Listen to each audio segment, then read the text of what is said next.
कृष्ण कृष्ण कृष्ण। हाँ, तुमने मेरी चाल मुझ पर ही उल्टी चल दी। अब मैं क्या करूं? अपने क्रोध में तुम मेरी आज्ञा का पालन करना भूल गए धेनुकासुर, इसीलिए तुम्हारी यह दुर्दशा हुई। मैंने कहा था कृष्णा से लड़ना है तो तालवन में लड़ना। धेनुकासुर, वृंदावन गांव के समीप जमुना नदी के तट पर एक वन है, तालवन। धेनुकासुर, तुम उसी वन में वास करोगे। वहां तुम्हारा वध कोई नहीं कर सकता, क्योंकि तुम्हारी शक्ति उस वन में सर्वाधिक होगी। मैं अपनी शक्तियों से उस कृष्ण और वृंदावन वासियों का विनाश कर दूंगा। किंतु आचार्यवर, वो कृष्ण बड़ा कपटी है।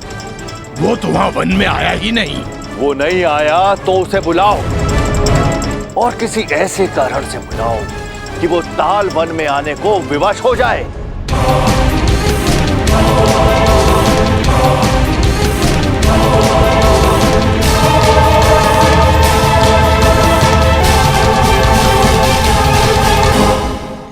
कान्हा, तुम्हें भी इस दानव के साथ आग बिजोली खेलने में बड़ा ही आनंद आता है ना?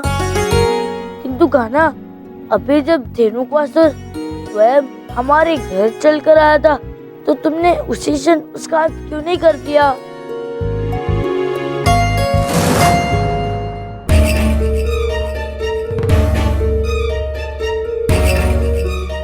मैं आपको बड़ा वीर समझता कृष्णा। मुझे पराजित करके बड़ा प्रसन्न हो रहा था वो। मुझे एक और अवसर मिलने दो, फिर मैं सबको बताऊंगा कि सबसे श्रेष्ठ मैं ही हूँ।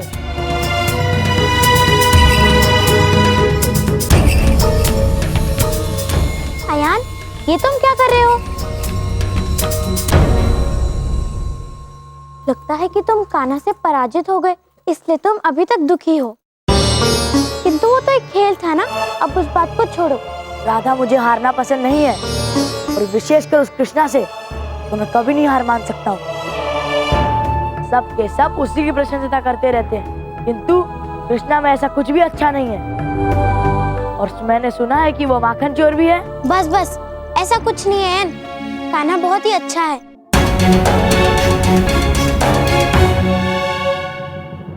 अयन, मैं तुम्हारा आभारी हूँ, क्योंकि आज तुम्हारे माध्यम से मुझे राधा के हृदय की वो बात ज्ञात हुई जो राधा मुझे कभी बताती ही नहीं है।